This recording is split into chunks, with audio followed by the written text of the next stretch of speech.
guys, எல்லாருக்குமே வணக்கம் and welcome back to Wednesday video. So இன்னைக்கு நம்மளோட சேனலில் நம்ம ரொம்பவே ஈஸியாக அண்ட் ரொம்பவே டேஸ்டியான எக் பிரியாணி எப்படி ப்ரெஷர் குக்கரில் பண்ணலாம் அப்படின்னு தான் பார்க்க போகிறோம். ஸோ வாங்க எப்படி செய்யறது பார்த்துடலாம்.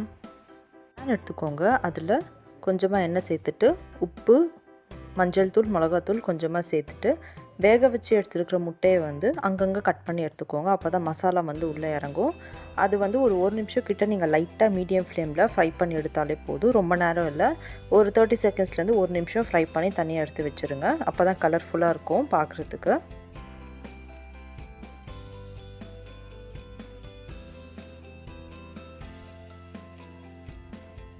குக்கர் எடுத்துக்கோங்க, அதில் 2 டேபிள் ஸ்பூன் அளவு நெய், 2 டேபிள் ஸ்பூன் அளவு நார்மல் ரீஃபைண்ட் ஆயில் சேர்த்துக்கலாம்.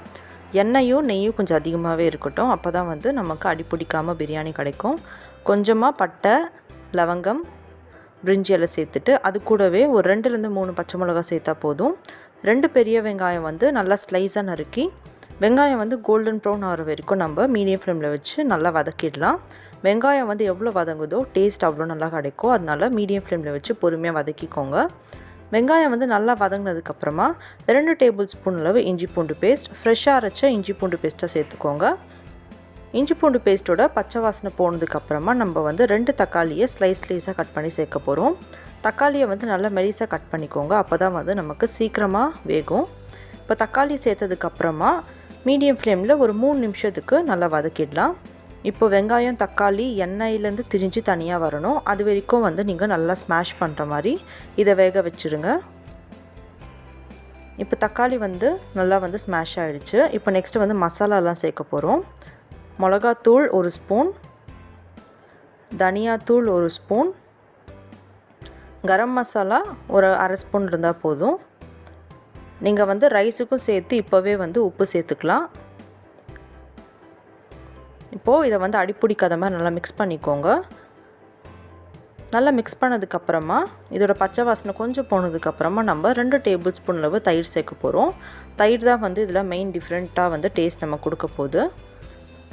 தயிர் போட்டோன்னே கொஞ்சம் திரிகிற மாதிரி இருக்கும். ஸோ நீங்கள் அதை பற்றியெல்லாம் வரி பண்ண வேணாம், ஏன்னா டேஸ்ட் அப்போ தான் நமக்கு நல்லா கிடைக்கும்.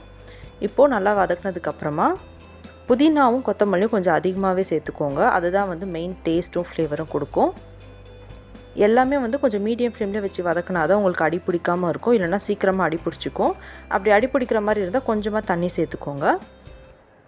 இப்போது 20 நிமிஷம் நல்லா ஊற வச்சு எடுத்துகிட்டு பாஸ்மதி ரைஸை சேர்க்க போகிறேன். பாஸ்மதி ரைஸ் எப்போவுமே 20 நிமிஷத்துக்கு மேலே ஊற வைக்காதீங்க, ஏன்னா நீங்கள் மிக்ஸ் பண்ணும்போது அது சீக்கிரமாக உடஞ்சிடும்.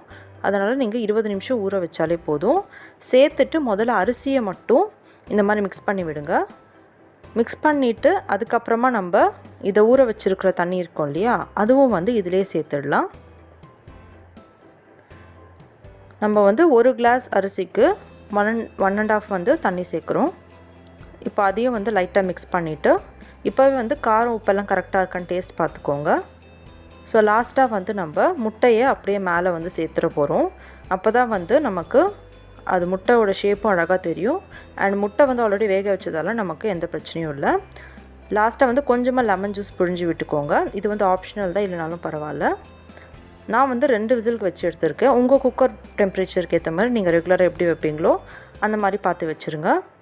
ஸோ அவ்வளோதான் கைஸ், ரொம்பவே ஈஸியான ரெசிபி தான் இது. ஸோ ரொம்பவே சூப்பர் அண்ட் பர்ஃபெக்டாக நம்மளோட பிரியாணி குக் ஆகிடுச்சு ப்ரெஷர் குக்கரில்.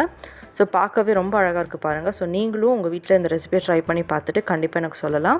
ஸோ இன்ஸ்டாகிராம்லேயும் நம்மளோட சேனலில் நிறைய வீடியோஸ் நான் போஸ்ட் பண்ணுவேன், நீங்கள் அது கூட பார்த்து தெரிஞ்சுக்கலாம்.